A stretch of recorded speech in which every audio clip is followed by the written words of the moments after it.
Right, welcome to this tactics video for the Tyranids. So in this video, I'm going to bring a number of my favourite combinations I like to use for my Leviathan Tyranids. So we're going to go through the unit options, choices, combinations, tactics, and then we're going to actually, the plan is to roll up some dice to actually show you how this works on the battlefield here. So a chance just to take a bit of time just to share some of my favourite combinations that usually work pretty good for me on the battlefield. So by all means, share your own tactics in the comment section below. Judge these tactics as well that I'm going to show you in just a moment. See what you think of them. For discount 40k, to start collecting Tyranids or to expand your collection, it's gaming figures. Link for them in the video description below. It's discount 40k, usually about 20% off. You can tap into deeper discounts if your order's big enough, and you can also get free postage as well. And if you're in the Middlesbrough area, I think they're based in Redcar. You can go in and see them. They're a local gaming store. They have a good setup for games as well, so you can link up with them. There's a link below for their Facebook page. So for the Tyranids, first up is my new unit. It's the Norn Emissary across here. I do have the Assimilator painted up for the red Tyranids, but I've gone for the Norn Emissary for my Leviathan collection. Absolutely fantastic model. Didn't take too long to paint. The painting process is fast, even for models this size. A couple of evenings work and got him finished. There's 3 painting tutorials for Leviathan on the channel. Exactly the same process, but 80% contrast, 20% paint. It is very, very quick, and so you can achieve the same results, no problem. Just follow that along. Also show you how to do the basing. If you go to the Screamer Killer tutorial, it will show you how to do the basing in that video as well. There he is. So with the Norn Emissary, I've got the cards here. I'm going to talk more about the role for this on the battlefield. So as opposed to perhaps the usual concept for monsters where they run around charging to stuff, break through enemy lines and so on, this is a different type of monster here. It specialises in setting up, camping out on objectives, and so that is crucial for 10th edition. We're looking at tactics that are going to help you win games. Usually has 3 objectives in no man's land that you need to dominate, control, perform secondaries on and so on. This is a unit I propose that you could use to anchor at least one of those objectives, and just to be a sentinel, to actually sit on the objective, as opposed to go roaming around the battlefield looking for a fight. And there's a number of rules that will help this out as you seek to do that. So what you get is a really tough monster. At the moment you're paying about 275 points. It's not an absolutely ridiculous price. There's plenty of other units that are more expensive, but 275. So the first thing I'd say is you want him to stay alive. This is not a unit that I'm going to push out in a game and use them to spearhead an attack, because then the opponent's going to point all their guns at him or ambush him in close combat, and then he will go down. So instead, this is a monster I want to hide and lurk on the battlefield, and then reveal him perhaps later on, or keep him sheltered as he tries to move out onto that no man's land objective. If you're able to do that, it's going to be hard to get rid of, because the profile for him is very strong. It's a 10-inch move, so this is a monster that can move quick. Toughness 11, which is great. A base of a 2-up save, which is fantastic. Combine that with cover and you've got, brilliant save. And then what makes him better over the assimilators, you've got 4+ invulnerable saves. So now even the harshest of shots coming through, you've got a 50-50 chance there, perhaps with a command reroll as well, to block those shots from coming through. And 16 wounds.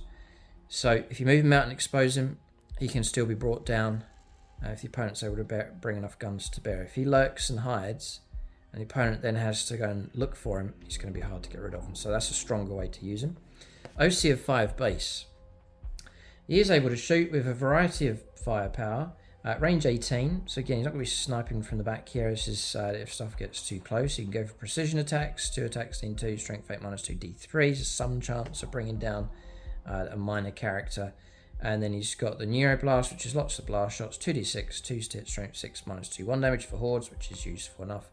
And then he does have 2 shots with Neurolance, 2s to hit, strength 12, -3 and d6 damage, and it's melt at 2. So within range 9, you get +2 to your armor, to your damage coming through. Now, that kind of shot you can use to shoot. You can use it whilst it's in close combat as well, so not too bad. And then in close combat, 6 attacks with monstrous scythe and talons, Nin 2, strength 9, -2, 3 damage. And the rending claws, and extra attacks, 4 attacks, Nin 2, strength 7, -2 and 2 damage. They're not twin linked. They're only AP -2, and so for my tactics, I'm trying to avoid the temptation of thinking, right, I've got myself a really tough monster, I'm going to go and look for targets, break the enemy line with him. I think I'm going to be disappointed, and it's going to struggle to one shot, one kill, one round of close combat, kill a vehicle. And so instead, I'm going to focus him, and you can check him out on games as you seek to adapt the tactics with this model, but instead have him as a lurking monster, hard to get rid of, and then is able to stand up for himself if he is attacked. And then the main aim is to camp out on objectives, to sit on that objective and just to protect it. Now, whilst he's doing that, it's going to be helping you pick up points, which is absolutely crucial. So it's just getting that mindset. Now, he is built to go after, if you do decide to go after something, and if you do need him for that, then he is adaptable, because you've got singular purpose. At the start of the first battle round, you select one of the following. So you can go for select one enemy unit until the end of the battle. Each time that model attacks that unit, you can reroll the hit roll and the wound roll. And that's for shooting and close combat. So if you really do need to go after something, then you can give him that roll. And that's the great thing about this model. He is adaptable to that. Rerolling all your hits and wounds for shooting against that target. All of your hits and wounds for close combat is really, really good. So yeah, that's there if I need it. But the other option is select one objective marker. So you set him up, he's ready to go after that specific objective marker. You select it until the end of the battle. Whilst you're in range of that objective marker, you get a 5+ feel no pain. So now, on top of all of his toughness and wounds, you've now got feel no pain of 5+, which is a massive help. And then the OC goes to 15. So now he is built to sit on objectives and to have strong OC control. And then look at the size of his base as well. You know, it's got a real good presence on that objective. There's also 4+ feel no pain against mortal wounds coming through as well, which occasionally will come up. So I wanted to bring the Norn Emissary into this episode. It's a fresh unit. I've got to get my mind round the way to use him on the battlefield to get out of that mindset of this is a big monster, charge him in, but instead have him lurk on the battlefield. And the longer the game goes on, the more powerful he'll become. If you can keep him alive, keep him on the objective, keep the points raking in, you've got yourself a real strong presence on the battlefield in the form of the Norn Emissary. Just his synapse here. So with the new rules, he's +1 strength in combat. So he's strength 10 now, I believe, and then strength 8 with the rending claws. That's some good news for him as well. And just want to check something else. Yeah, synapse. Enemy units within 6, an extra -1 when they do the shadow and the warp test as well, which is good. Now, I'm not going to go into all the detachments, but there's further enhancements that you can give him through the detachments as well. So it's something else to keep in mind with him. So, and stratagems as well. He's not a character, so you can't give him an enhancement. But you can benefit from detachment rules, which are some pretty good ones. Crusher Stampede for bonuses. Synaptic Nexus is it the other one, where there's some bonuses for synapse. Models in range of synapse as well. There's some stratagems out there as well. So I think you're getting yourself a brilliant profile, but it's just the way you use this model on the battlefield is key. And so either go as assassin to go after a unit for sure, but primarily he's going to camp out on that crucial no man's land objective. It may seem a bit of a mundane, boring type thing, but if you can reap the rewards for points and help your army onto victory, then it is really worthwhile options. That's the Norn Emissary. So mention him. I'm not really going to roll off any dice, it's just to talk about his stats and so on. So we've got 2 more combinations to take a look at. And this one is very effective in points, and I think very potent. I'm going to talk about Lictors and Death Leaper. Bring these models in. The sculpts on these are insane. It's an amazing couple of kits that you can get. So here's Death Leaper. Again, this one's painted up exactly the same process for Leviathan Tyranids. I mean, what a model. The size of him. Just so you get an idea. Size of the model. Massive. I mean, I bring in a Dreadnought. There he is in comparison size-wise. Fantastic sculpt. Talk to people about the Tyranid resculpts from Games Workshop, and a lot of people agreeing. Amazing resculpts from Games Workshop. They really have done really well. So fantastic model. All this base work here, it comes as part of the kit. So, you know, rule of cool, collector wise, this is a brilliant model to go after. And great fun. These are infiltrating assassin type Tyranid units. So that's him. And would you believe it? Death Leaper, 80 points. Cheap. Then you have the Tyranid Lictors. Again, resculpt from Games Workshop. An absolute dream. These are the perfect resculpt from Games Workshop. Absolutely fantastic. Now you get the Lictor box. It is very expensive, which is annoying. It's about £25 for one box. But that aside, when you build the model, there's actually 3 different poses that you can go for from the same box. So I've done 2, and I'm very tempted to get another box and do the third pose, which has the claws sort of curled up, just folded in, more sort of a lurking type. But this one's crouching and moving forwards, very sneaky. This one's my favourite. Just stand there, and again, the height of these, fantastic. So you have got psychologically a bit of intimidation factor of these. They're 55 points each currently, which I think is very, very cheap in points, and you're getting yourself a unit with so much going for it, so much ability with these. So I'm going to try and illustrate that for you, how they're used on the battlefield, and we'll roll up some dice as well as we seek to illustrate what they're like in close combat. So for Lictors, we'll use the cards again. Do a standard Lictor. Remember, 55 points. I think exceptionally cheap for what you get. Movement 8, they're quick enough. Add toughness 6, which is brilliant. 4 up save, fine. There's no invuln save for them. There's 6 wounds though, so there's a lot to try and get through. Toughness 6, they're up against other infantry. You know, they're tough enough. It's OC of 1. So in close combat, Lictor claws and talons. The crucial part is they have precision. I'm going to try and illustrate how that works for you a bit later on. So they have precision, just with all their attacks. 6 attacks base, 2s to hit, so off to a brilliant start. Very, very reliable hitting. Their strength 7 in close combat. I guess if they're in synapse, they're going to be strength 8, which is brilliant. And then AP -2 and damage 2 as well.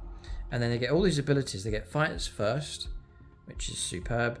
They get infiltrators, so you can sneak them and infiltrate them into the battlefield. So you immediately camp them out on objectives, for example. Board control, immediate threat for an ambush, perhaps. They also get, on top of that, lone operative as well. So now the opponent's got to get within 12 inches to shoot them. So now you're thinking of a model that will sit on an objective, and then to shoot it, you've got to get within 12. So it's a brilliant type of unit for anchoring objectives and being hard to get rid of. They've also got stealth on top of that as well, so even if you do get in range to hit them, it's -1 to hit rolls against them as well. If they are able to kill characters, if they destroy a character, you gain a CP. It's a nice little bonus there. And then I haven't really used this rule, but it's there. It's Pheromone Trail. Once per battle, you can target one model with this ability with the rapid ingress stratagem for 0 CP. It is useful. Maybe I should practice using that more. Ability just to rapid ingress free of charge without a CP, which is useful enough. Command points are precious enough. So Lictor's great, and I'm going to show you how to use them in like an ambush hunting pack here to illustrate how effective they can be. So we've got Death Leaper. Is basically an upgraded Lictor, so a tougher form of Lictor. Again, same movement, same toughness. 3 up save this time, and a 4+ invulnerable save. So again, quite hard to get rid of. 7 wounds as well, an extra wound. Same profile for the claws and talons, same number of attacks and strength and so on. Same abilities here, fights first, infiltrate, lone operative and stealth. For the points, just getting so many abilities. This one, now this is interesting. I've mentioned about using these as a hunting pack to have Lictors working together. Death Leaper does have the synapse keyword, so he will then grant +1 strength to himself, and then I think it's +1 strength to friendly units within 6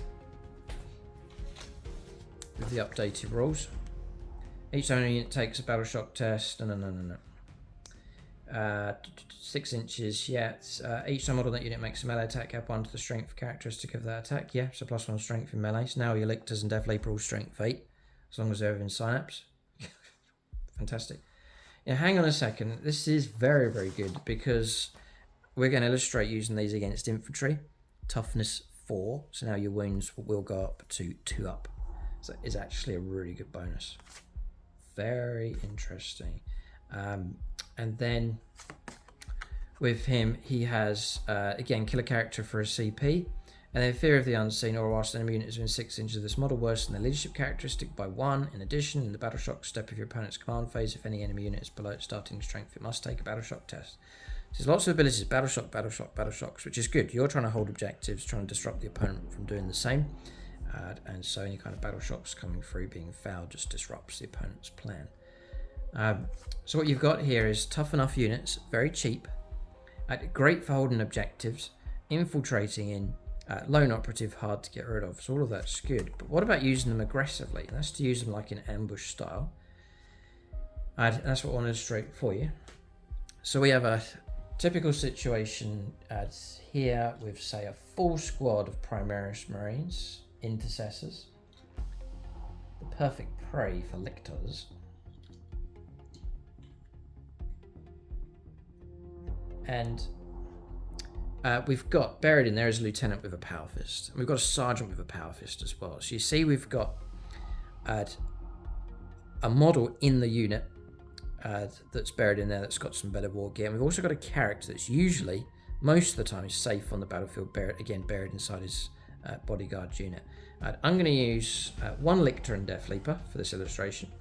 So we've got ourselves 135 points versus 160, I think these are now, plus Lieutenant's about another 60 on top of that. So we're way outpointed.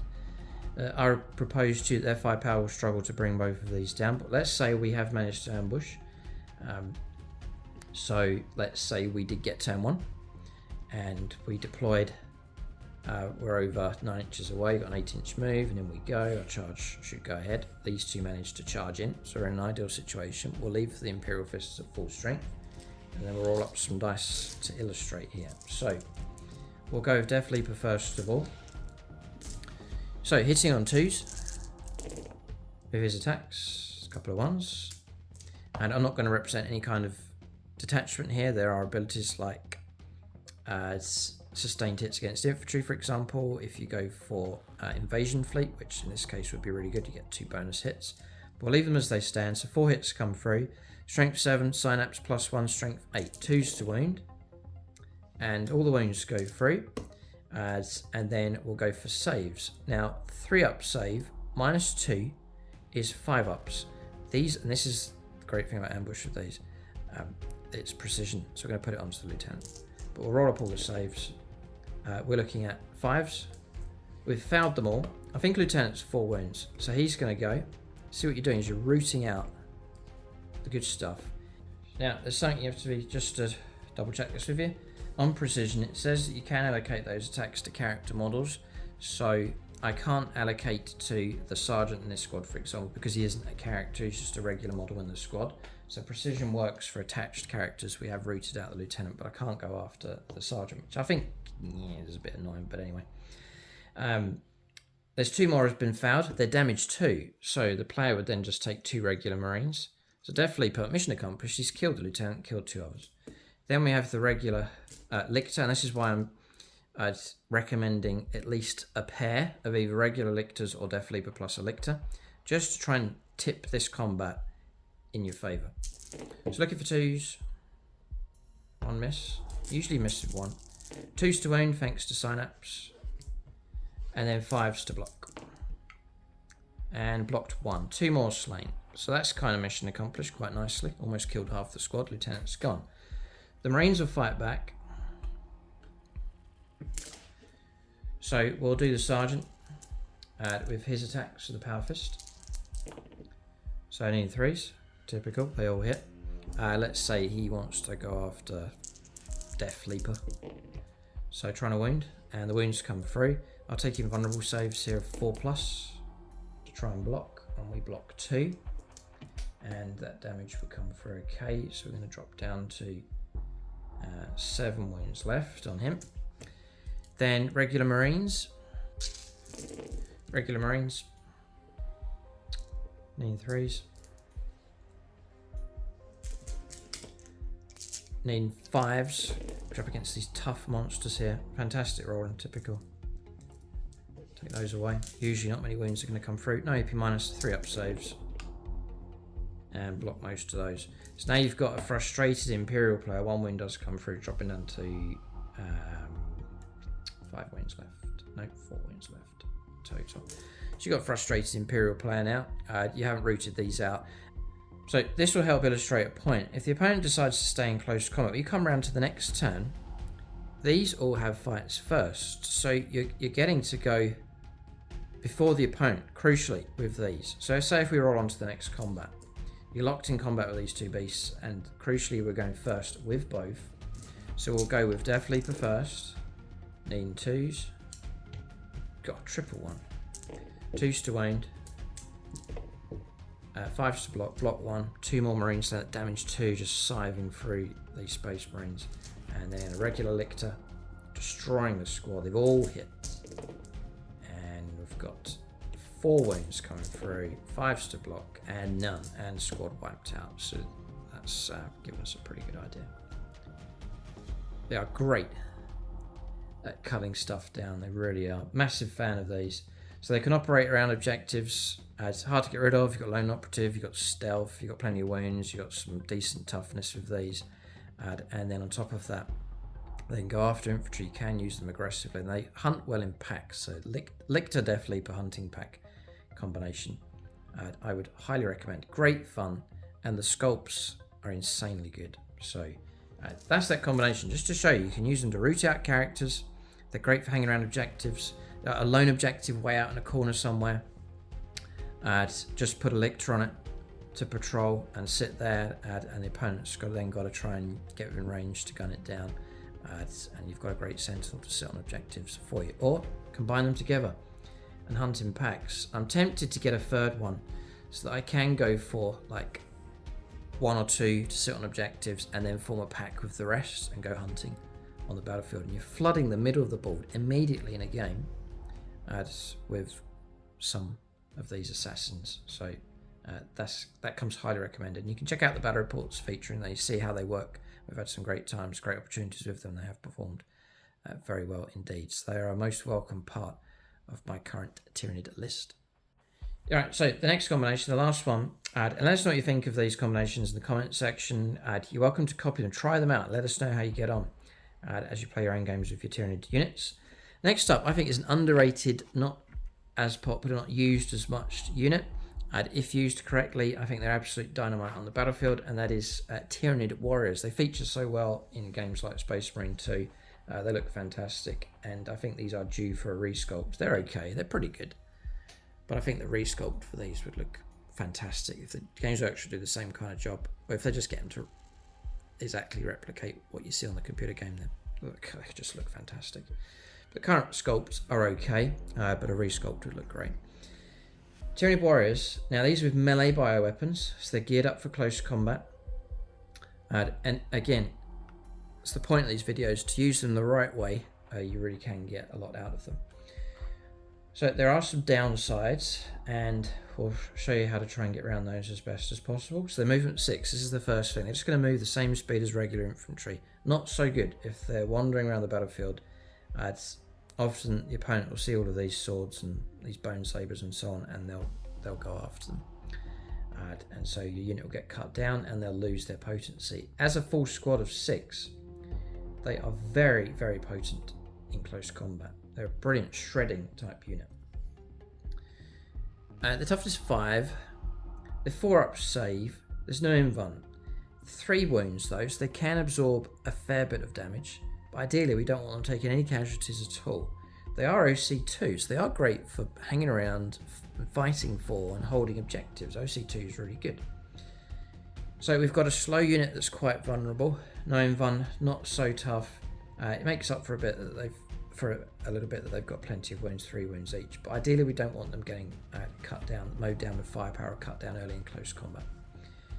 But there is potency there, and the first strong thing for these is their weapons. So Tyranid Warrior Claws and Talons. So there's 6 attacks each. So now we've got a unit of 6 that's going to deliver 36 attacks. That is a lot of attacks. Strength 5, which is great against any light and medium infantry. Toughness 4 or less. Brilliant. AP -2, which is excellent. So against, you know, power armor, going to drop them to 5 up saves. Guardsmen, 5 up save, going to scrub their save. Fire warriors down to 6 up. AP -2 is good. Damage 1. Now, the idea is you get so many wounds that you just shred through, and despite it being damage 1, but because you get so many wounds coming through, then it's overwhelms the target. Crucially for these, I probably wouldn't take them if they didn't have this roll, is they have twin linked on their melee weapons. So now, whatever you're up against, from the lightest to the toughest, you're rerolling all of your wounds for your attacks coming through, which is excellent. Do you know what? They are synapse. So now you're looking at strength 6, which is very, very useful for their weapons. So now up against tougher stuff, such as the Gravis armor, toughness 6. So now you're on 4 to win instead of 5s, very helpful. For vehicles that might be toughness 11 or 12, especially toughness 11, you've now got 5s to win instead of 6s. If you're coming in at strength 5. So bumping up their strength, excellent. That's a real good option. So now we're trying to hit on 3s. You do have the one I usually take. You've got 2 options for adaptive instincts. In the fight phase, you've got 2. You can reroll saving throws of 1 if you want to go defensive. I rarely use it. The other one is aggression imperative, where you're rerolling hit rolls of 1. 3s to hit rerolling 1s is very, very reliable. So now you've got very reliable in close combat, tons of attacks, and a really good shredding ability with twin link. So we know if they strike first at full strength, they're going to be effective in close combat. But it's getting them into close combat has been the tricky thing with those. And I think I've got a tactic that I've been trying recently that I think has so much potential. I want to talk about something else though. Tyranid warriors are cheap enough. They are coming in at 150 points, which I think is very reasonable. You have a unit that's going to be dedicated and go after an objective in no man's land for you, which is crucial, so that's excellent news. I like to add a winged Tyranid Prime, which will cost you 65 points, nice and cheap. There's 2 major reasons for taking him. You've got 12-inch moves. He's a bit out of... You know, he's got wings, they haven't. So it's... I wouldn't say it's an odd combination, but... I don't know, we're waiting for Tyranids to get Shrikes back, which is Warriors Wings, but they don't have it at the moment. But anyway, he is allowed to join them. You can join Tyranid Warriors melee bioweapons, so that's fine. It's a 12-inch move, which you can use to your advantage even in this slower unit. Toughness 5, 4 up save, 6 wounds to try and get through. So you've got a character that's nicely buried inside the unit. He'll get his own attack, 6 attack, steam 2, strength 6 or strength 7, his synapse, AP -1, and 2 damage. And 2 damage, you've got a bit of damage 2 stuff coming through with these. So now you've got 42 attacks coming through with this unit, thanks to him. So, main reason number 1 is Alpha Warrior. So whilst he's leading a unit, weapons equipped models that unit have sustained hits. So now you've got 42 attacks at 3s to hit, rerolling 1s, and 6s will pop extra bonus hits coming through. So now you're looking at loads of hits coming through against a target like these. If he's destroyed, the 4 up he'll get to fight, but he's not that great in close combat, but that's just there as an extra. The other reason for taking him is his ability to stretch the reach. Remember we said this was quite a slow unit, moving 6. With him in the unit, he can stretch them so much better. For example, and you have to think carefully about the placement of him. Let's do it. Let's do something like this. Okay, so you've got your unit looking something like this. Now, as long as you keep coherency, so I've got 2 6-inches, like so, and then I have a 12-inch move with him, and I can play something like this. As long as you keep coherency, so think carefully about where you put him in the unit, just to give you that option for him to move out and get that extra stretch. So instead of being here with Tyranid Warriors, because of his leap of 12, I'm able to get those extra inches further ahead, and that can make all the difference between a failed and a successful charge. So he's very, very useful for getting that extra stretch on the Tyranid Warriors. So there is some difference, 12 inches, 6 inches, so he may not be able to go full 12, You've got to maintain coherency. But if he can get you the extra 1, 2, 3, 4 inches, that's going to make all the difference. A huge difference.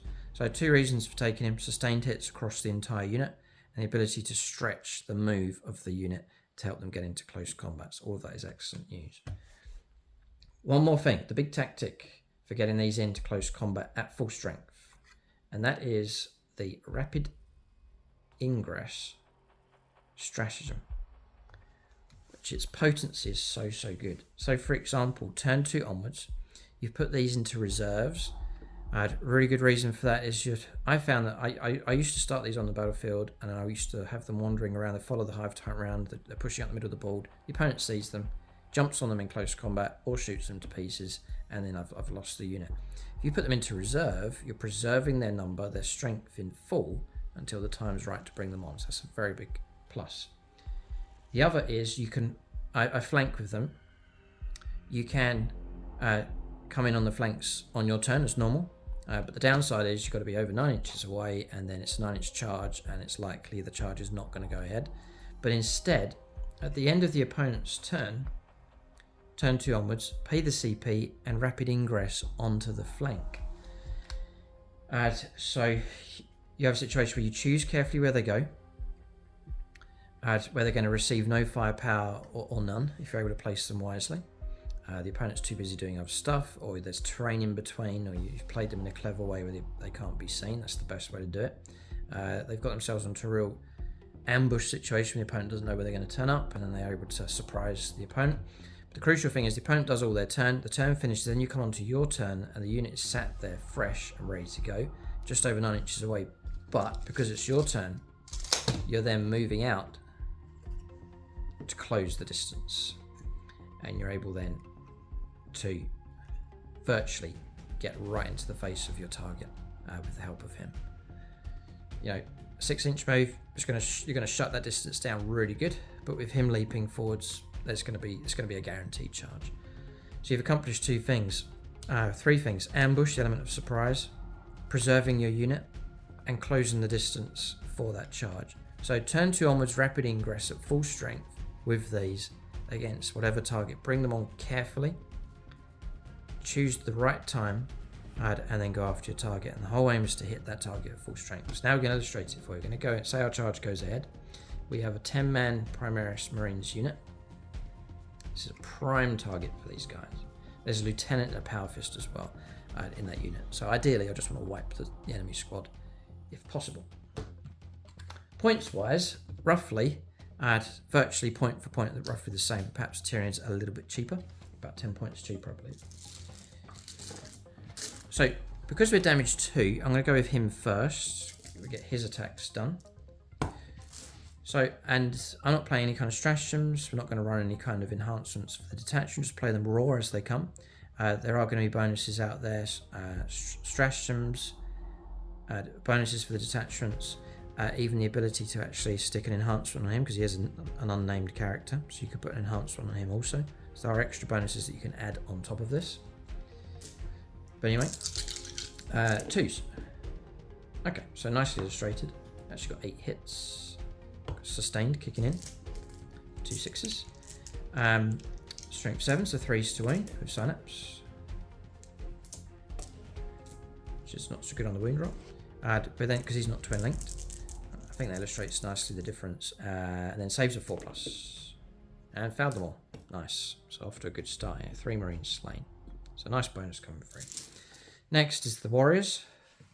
So 36. I'll do 3 lots of 18 to illustrate.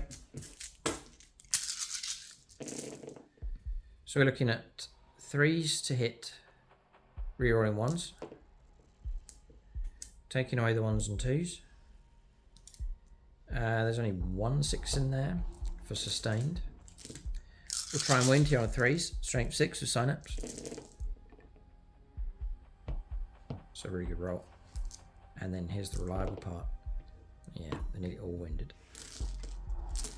So we've then got about 13 off saves here, I think. 5 ups, the AP -2, really good. Now the opponent's blocking some. But we've now killed 1, 2, 3, 4, 5 Marines. Cut them down. 2, 3, 4, 5. It's going according to plan. And then we'll do the other 18. See the way they just scythe through that unit. Light infantry, you could charge 2 units and just cut them all down. You know, 2 squads of guard, 3 squads of guard. You could cut them down pretty good. So, rerolling our 1s.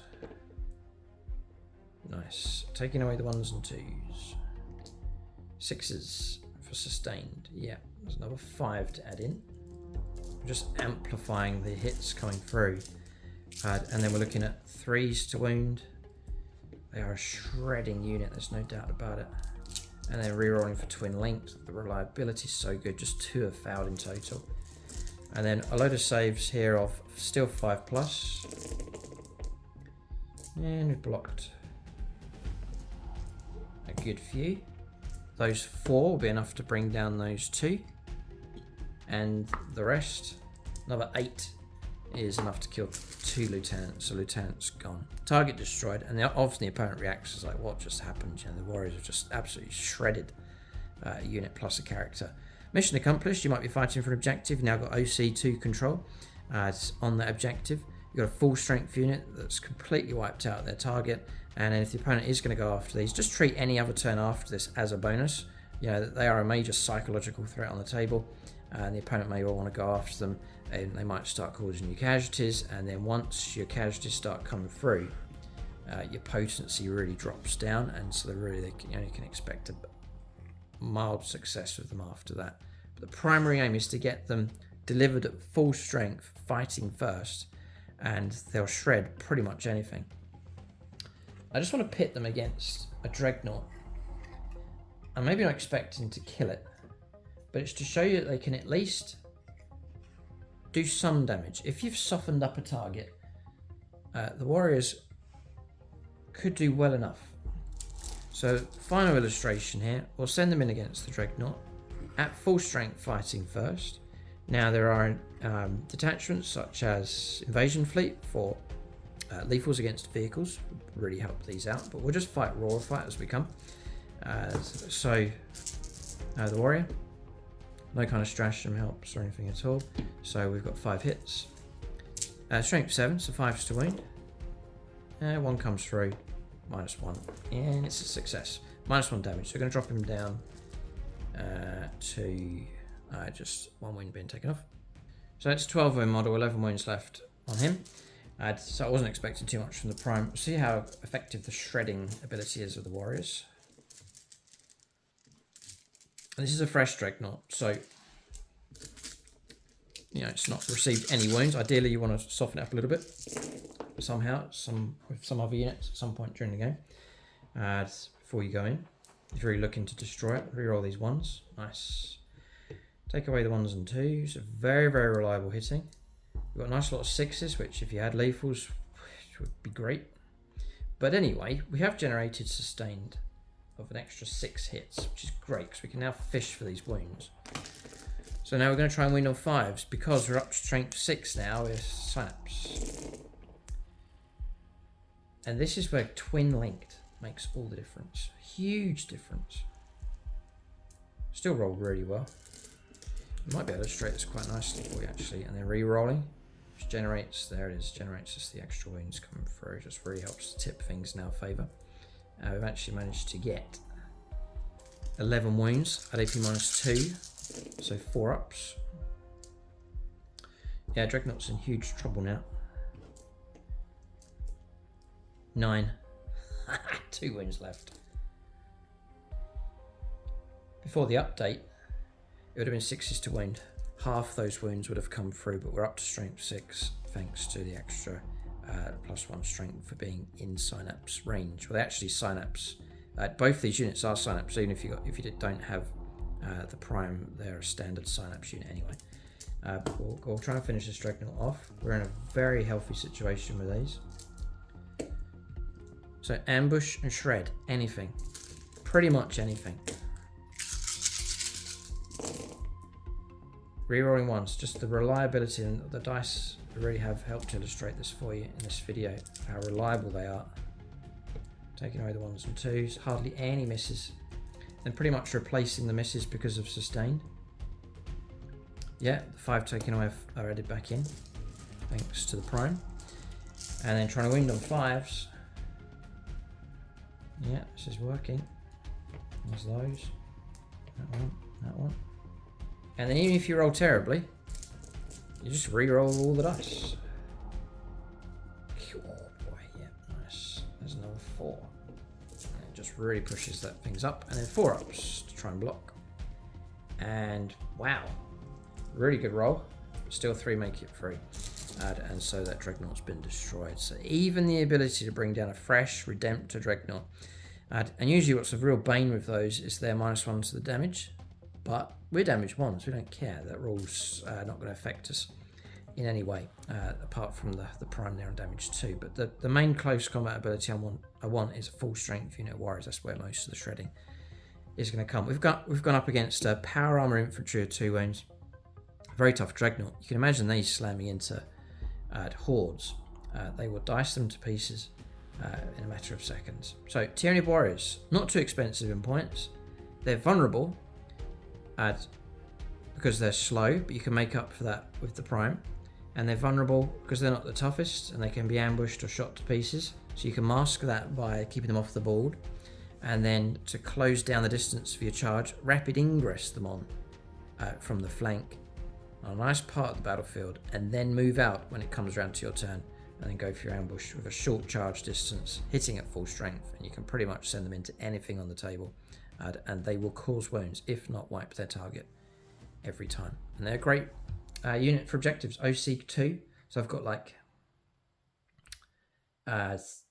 12, OC 12 plus the prime, 13 presence on the battlefield, so great presence on the table. So that's the tactics videos for Tyranids. I wanted to share my favourite combinations. I love the warriors. The resculpt I'm sure will be fantastic if and when it comes. But they're a brilliant unit. Medium kind of points cost. If used correctly, and that's the point of these videos, show you the best techniques, the best tactica, and then you really can get the most out of them. So warriors with their prime. The emissary, very specific role for that on the battlefield. I've got to get used to using that with him on the table to get the best out of him. And then the hunting pack for the lictors, another very cost-effective combination. You get so much for your points with lictors, and when you hunt together, you can take on some very tasty targets indeed. That's the tactics video. Feel free to copy these tactics. Let us know how you get on. If you're on membership, you can hop over and onto Discord, talk about tactics over there. Keep a lookout for more videos in this series. Check out the other Tyranid videos on the channel. And if you want to get into collecting Tyranids, it's gamingfigures.com, link for them below. For discount 40k, deeper discounts and free postage available with them as well. Thanks for watching. Tune in next time.